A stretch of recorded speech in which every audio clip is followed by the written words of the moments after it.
Mhm. 4. Hi, I'm Keel Johnson. Welcome to Play Politics. I would like to welcome back Vincent Scott.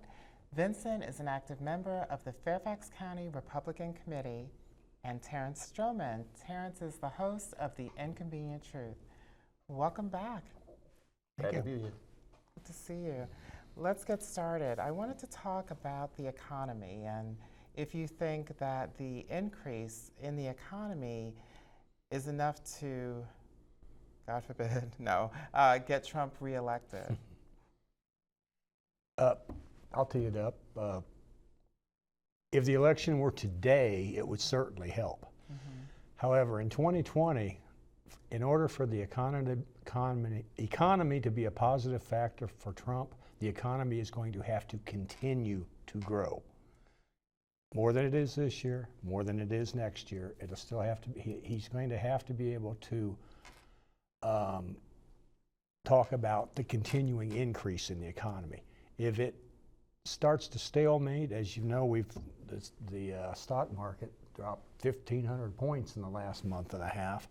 So that doesn't bode great. We can still get past that. But if we stay at 3% GDP, which is still a full percentage higher than it was in the previous administration, if it still makes it 3% GDP, the American people have a short memory. It becomes the new normal, and it will not be a factor for Donald Trump in 2020. I agree to a certain extent. This past year, by the time we get to the end of this, we'll probably be at a flat line for the stock market from where we started in January 1 to where we'll be at the end of the year. We've been in a roller coaster up and down. We want to see how this tariffs, this trade war, because some people in places like the rural counties of California, the rural parts of our country, have been taking it on the chin from soybeans, from our milk. So we'll see what goes with that. Personally speaking, I don't think the stock market is I don't think the country's economy has done much more than what we thought it was going to do. The tax scam hasn't produced what we were sold the tax scam was going to do, what the tax plan was going to do. It hasn't paid for itself yet. If anything, it's given us more buybacks. If anything, we're seeing inflation still going higher than wages. And from somebody that helps people get jobs, you still have to work multiple jobs to make ends meet. If you're an employee at Walmart, you more likely to have more money if you was a stock buyer of Walmart than if you're an employee of Walmart. So the economy, we're seeing more and more stretches from the haves and the have-nots, from the top and the middle. Our middle class is shrinking. It's starting to get to a point where we're starting to see higher middle class and a lower middle class. We're not seeing anybody in between. So personally speaking, I think we're seeing some type of gains, but that happens with a capitalist society. It's like a wash machine. It does the same cycle over and over. So we just came out of a great recession. We bailed out people like GM, who's now moving their plants. We told they wasn't going to be moving. But then at the same time, places like Sedans are not in place where we was in 2008, or things of that nature. I think eventually we're going to have to start seeing what is the new industry. We've been hearing about the coal mining. We've been bringing back old manufacturing jobs. But where's the new industry? I think the people like Bill Clinton and his administration, he was blessed with the new industry of technology, with the dot-coms. Even in this area in Fairfax County, you've seen it was no Dulles Toll Road until the dot-coms came. It built that toll road. Fairfax County, Loudoun County, Montgomery County. Our area now, we're about to get Amazon into another enriched county and enriched area. I am one that is, I kind of shake on the Madoff. Our economy is doing great because you can dress up those numbers, but do those numbers really tell the story? Our unemployment from the previous administration to where we at now only have gone under 1%. We was at 4.8 when we left the Obama administration. Now we're about 3.7. We did have at 4.1 GDP in the third quarter for Trump's administration.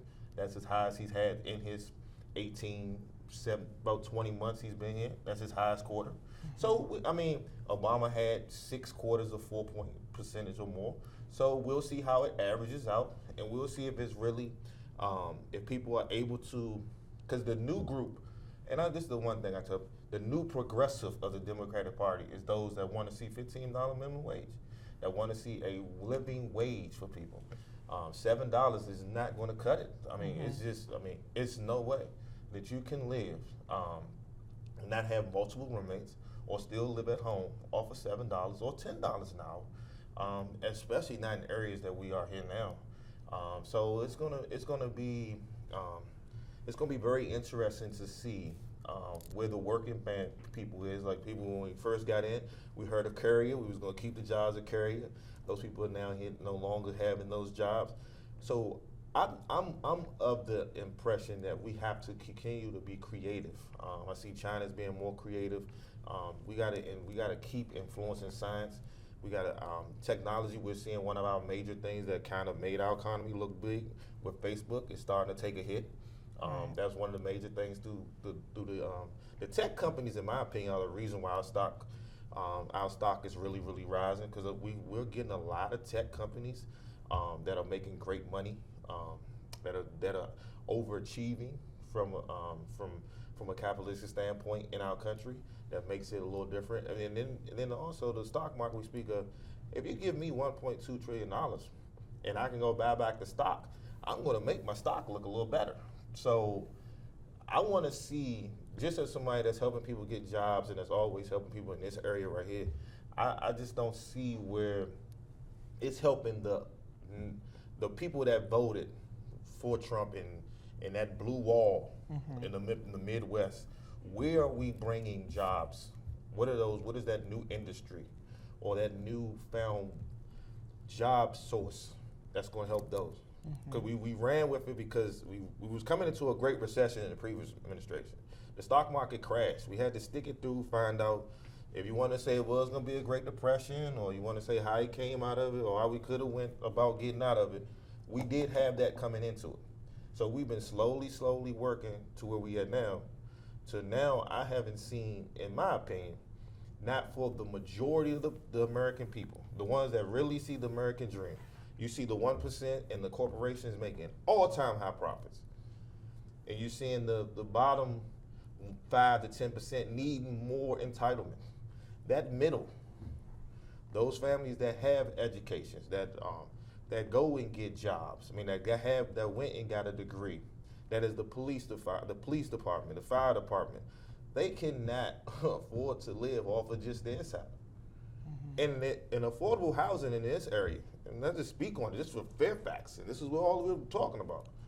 Fairfax, it is expensive to live in Fairfax. It's very expensive. They Oh, should yeah. call it not affordable. And I do a lot of affordable housing, and it's not the people that don't have degrees, that's not working in good jobs. It's the ones that are firefighters that make $50,000 to $60,000. You cannot buy a home. In fact, you got to go literally further and further. You got to go Winchester and go further and further out. But you might work here. So I think that the numbers look good, but I'm also kind of skeptical because I used to buy Trump cufflinks and they fell apart. So that tells me one thing. Well, there you go. Yeah. Were they made in China? Yes, they was. That's the funny thing. What do you think, Vincent? I don't think I disagree with Terrence. There are indicators that economists use to see what, to predict what the economy is going to do and to report on what it has done. But by no stretch of the imagination is increase from 2% annual GDP to 3% annual GDP. It affects some people much differently than it affects others. Right. Those that are invested in the commodities and the business that affects GDP, sure, they're going to come out. Those people that are just the worker bees that are, needing the employment from that, they're just the capital labor. They've got to be paid. Now, there was an article just the other day, though, that I think it was the Department of Labor. Our department of the United States Department of Labor, one of the representatives was in an interview, and he says he had basically said the same thing Bernie Sanders has been saying. Companies have got to start paying people more. But his prediction was that the fact that there are more jobs means that there are less workers. When there's less workers, to get those workers, you have to pay more. So if that theory of the supply and demand works in product, it also works in the wage force or in the labor force. But it's all, Terrence mentioned the word cyclical, but it's also on a timeline. Things have to happen in a sequence. Yeah, you know, companies have to have the money to invest to make more product, then they need more employees, but it just doesn't all happen at once. But if it doesn't happen at all, we're right back to your question. There's no Trump administration reelection. There's no Republican reelection, to be quite honest with you. But we're just going to have to see what the story is in 2020. It's 2 years. We have 2 years, and that's a lifetime in politics. A lifetime, especially with this administration. It seems like we can't even go 20 minutes. It's probably breaking news right now. Something just happened. Right now, Who as we knows? speak, yes.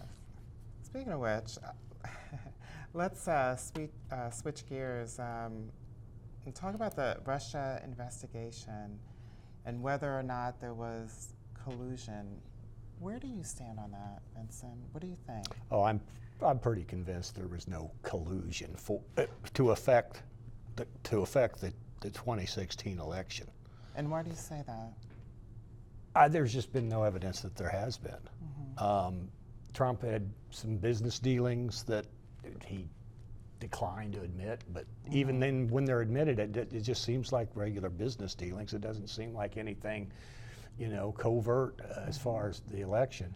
Then why even bring up collusion then? Why did that come about? Oh, well, this goes all the way back to the Steele dossier, the original FBI investigations of some people that were in Trump's campaign, and the Steele dossier, which has not been validated at all as having any actual facts in it. And it kind of snowballed. Again, I think nothing happens in politics by coincidence. I believe that it's going to be proven that Steele dossier that started the entire FBI investigation, it's going to be proven that it was paid for by the Democratic Party, and it was authorized by Hillary Clinton, and the whole thing smells to the high heaven. Now, in the fact that they've had this, that they've now have the special prosecutor, you know, he said, okay, his mandate was to go look at collusion. Well, now now they're expanded into campaign finance, and you know they've convicted Cohen up in New York of tax evasion, and none of that directly associated with Trump, but they're picking people off one by one. I think that the collusion, that Bob Mueller needs to get his report out on the street so that we can see what he's found, and let's deal with the consequences of it. But as far as there being a Russian connection with the Trump campaign for the purposes of disrupting the 2016 election, I don't think we're going to see that. Well, this is where we might disagree a little bit. Okay. I don't know if it's substantive, but I will say this. I've been around a couple places, and where there's smoke, there's fire. And there's a lot of smoke, man. It's a lot of smoke here. I mean, if you was a sports guy and you use the terminology, where there's smoke, there's fire, there's a lot of people lying. And I don't know, look, if you're telling the truth, why do we have to lie? And the one thing I know that I've seen is this guy, I follow the president. And it's every day it's a witch hunt. It went from 6 Democrats to 13 angry Democrats, and now we got 17. It's 20.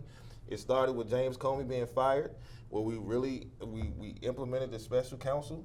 Now I'm not saying that he might have colluded, but I definitely think he got somebody to tell him that we knew who WikiLeaks was going to do it. Because if you look at the timeline, and him coming out and saying WikiLeaks, do what you got to do, Lordy B, here come WikiLeaks dropping it. And that was right after that daggone thing from All Access came out. We seen WikiLeaks was dumping on Democratic thing. I'm not saying it's collusion. I don't know what is collusion is the same thing we seeing supposedly being fought with Colin Kaepernick. I think that's a hard thing to prove.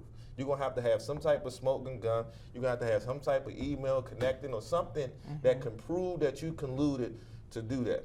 I don't know if Which that we is. don't I think have. the one We don't thing that have they're that trying to smoking prove gun. right now, they think that the one thing that I think that if you look, I'm not in the Justice Department, so I don't know I don't have the high clearance, the security clearance to find all that. The one thing it seems like they're trying to do is find out that Trump Tower meeting. And that is the one place where they think they probably can put where it looks like collusion. Outside of that, I haven't seen his taxes yet. I'm waiting for that. That was that's the one campaign promise I've been waiting for from Trump. I want to know where those taxes are. I paid my taxes back. I want to know where those taxes are because you can't hide money. The people that hide money, it's been a lot of bosses that killed people. But it was not I that. wanted to ask, It how was- is it he was still crimes able and to get crimes. away with not showing his taxes? How is Because he he's still in the able to get longest away with audit that ever been put in the history of America. But no, I want to get, and I don't mean to cut you off, but I want to get back to with this collusion thing. I think that meeting, in all seriousness, I think that tower meeting is the be all, you know. If they don't find in that tower, because that meeting has went from adoption to being something that was something. So it has changed the dynamic so many times about that tower meeting. That's the only thing I've seen in my time that since I've been watching this that you can really go to a collusion. Like how you said, everything is financial crimes and everything else is around that tower meeting. Did Trump know? The first time he wrote that statement, he said he didn't write it. Then he did write the statement. Everything that's connected to that tower meeting has been redacted, changed, lied, or smoked upon. Donald Trump Jr. has changed his story multiple times, from being on Sean Hannity to coming out to now, and it seems like he's going to Canada now. Who knows? But it looked like that Trump Tower meeting, whoever was there, Paul Manafort and everybody that was there, was that the place where collusion either started or they thought that they was going to get somebody that knew something. Everything outside of that, I don't know where else you can really, I mean, we knew he was going to try to do something in Moscow. I mean, if Trump could rename the country, he'd rename it Trump USA. So, I mean. He did. Yeah, He's got a hat. So, I mean, that's the only thing, in all seriousness, I think if they're trying to figure out what happened at that tower meeting, if it was some type of collusion. Terrence has used the word 3 times. That's the pivotal word when it comes to the special counsel and when it comes to impeachment that we've spoken of before. Prove it. And when I say prove it, I mean, if you're going to indict someone, you have to be able to prove it, not just beyond a reasonable doubt. That's our standard. And my response to you is that I don't think they've proved it. There may be something come out in this in the final report memo that they found the smoking gun and it proves it. And if they do, follow up on it. And as Americans, we need to stop being tribal with this on either side. If we supposed to be Americans first, I don't care who's the president, we're Americans first. If that is that, we need to put this tribal stuff to the side. I don't care if he was a Trump supporter, if he did this. Come on now. Let's put America first. Because if you don't do that, the ones that have been saying, all right, when was America great for us before? Going to say, see, this is what I'm talking about. Because if this was the other foot, would it be looking like this? Would we put America first? You would have been saying to put America first was the previous administration. And it's Republican ideals I agree with. Low taxes, certain things I agree with. So if it is a smoking gun there, we better put America first. That's all I'm saying. Because if we don't put America first and we say, oh, we just gonna put another thing, I'm gonna tell everybody, don't you ever fight for the country again. Don't you do nothing because we ain't put America first when we had a crook come in here and steal an election and try to do it over America's head. It should be nobody bigger than America, right? So at the end of the day, if that is proven, if it's not proven, then we give them the benefit of the doubt. But if it is proven, I want us to put America first, like you've been telling me for a long time in my lifetime. Wow. So, All right then. I'm sorry. Michael Cohen. Let's talk about Michael Cohen. All right, he was recently sentenced to 3 years in prison for financial crimes, lying to Congress about payments made to Stormy Daniels and Karen McDougal. I think the other one was Karen McDougal. And he has said that he felt it was his duty to cover up President Trump's dirty deeds. And again, Trump is acting like he doesn't know what he's talking about. We have someone taking the fall. Trump has said he is a liar. Not Yes, that he he doesn't has. know what he's Yes, talking he about, that he has. is lying. That he is lying. Cohen was convicted. There's two cases that the viewing audience needs to separate. There's the Southern District of New York found Cohen guilty of 8 counts. 5 counts of personal income tax evasion, nothing to do with Trump. 1 count of a false statement to a financial institution, nothing to do with the campaign or Trump. But 1 count of willingly causing an unlawful campaign contribution. That's the National Enquirer payoff of Karen McDougal, the Playboy model.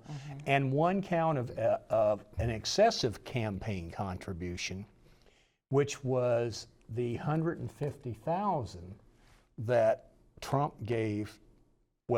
gave on Trump's behalf to Stormy Daniels.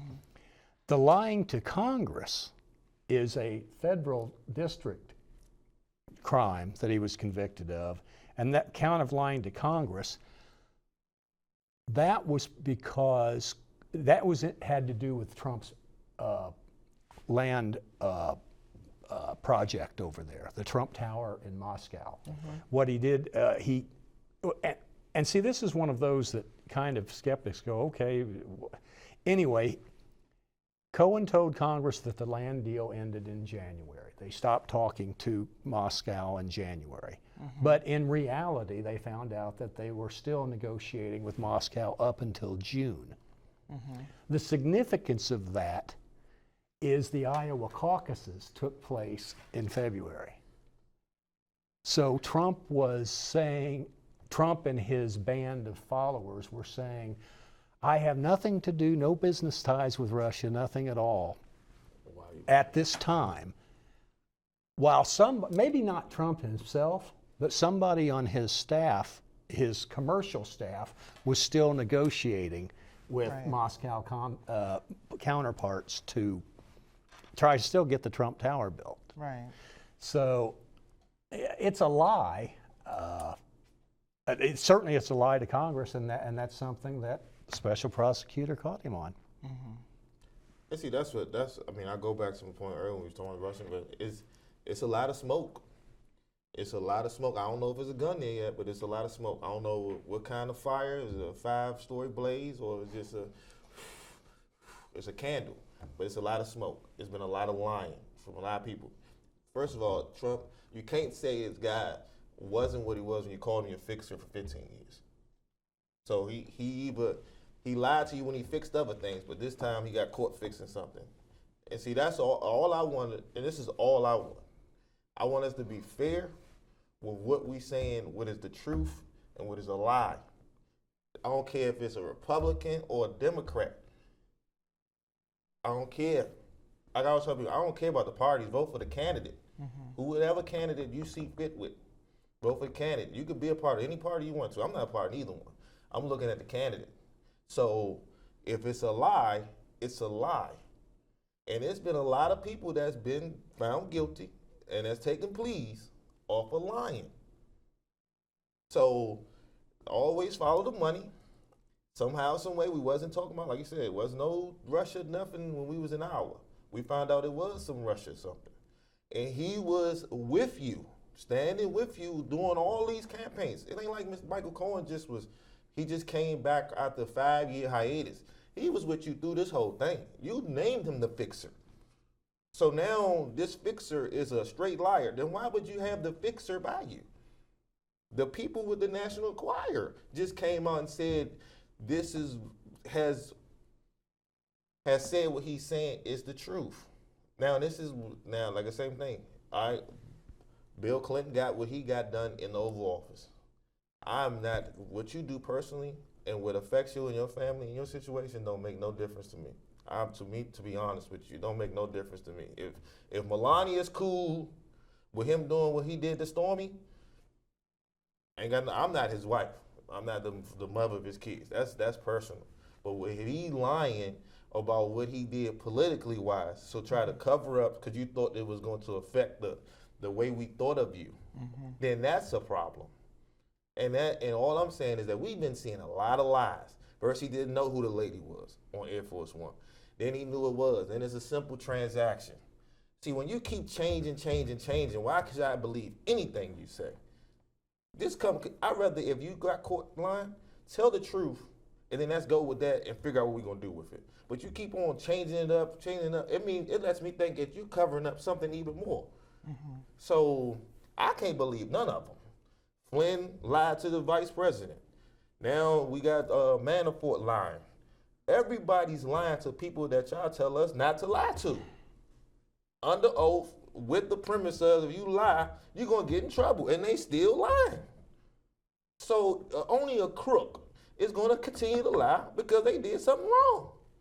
So, y'all, we can shape it as it's only finances, this, it's only that. It's a lie being told. And there's been multiple ones that's really close to him that has been caught lying. We haven't had a chance to sit Trump down and find out if he's lied because he gets to move with the presidency. Well, maybe we did. I mean, Trump 3 weeks ago, had to submit answers to questions to the Mueller investigation. And after he submitted his answers, that story kind of went away. But Mueller has his sworn, when he submits the questions, the answers to Mueller, that's not him just talking to a camera. Those are sworn. I mean, if he lies in that response, and if you don't know this, I can tell everybody in your viewing audience, Mueller knows the answer to every question he asks Trump. He knows what the truth is. He's got evidence of something or he wouldn't have posed the question. Not that it's illegal, whatever the answer is, but if Trump lies about it, even if you tell a lie about something that's not illegal under oath, you've still perjured yourself, even if what you're lying about's not illegal. Exactly. And that's where a lot of my personal confusion comes in with Trump. There's things that I said, yeah, you're a cad. I know that. You know, I know you were a playboy, basically whoring around all over the place. I know that. Why lie about it? Because doing that wasn't illegal. What he was doing, you know, being with a Playboy model, it might be distasteful, but it's not illegal. Being with Stormy Daniels, it's certainly disgusting in a way, but it's not illegal. And so we actually have to end on that. And I agree with you on all of that. So, and that's all the time we have for today. I look forward to seeing you next time for another edition of Play Politics. Take care. That's right. That one got away from me a little bit. That was good. But and I think you're right. You're both right. I mean, everybody knew who he was, how he was, a little bit. You know, at the very least.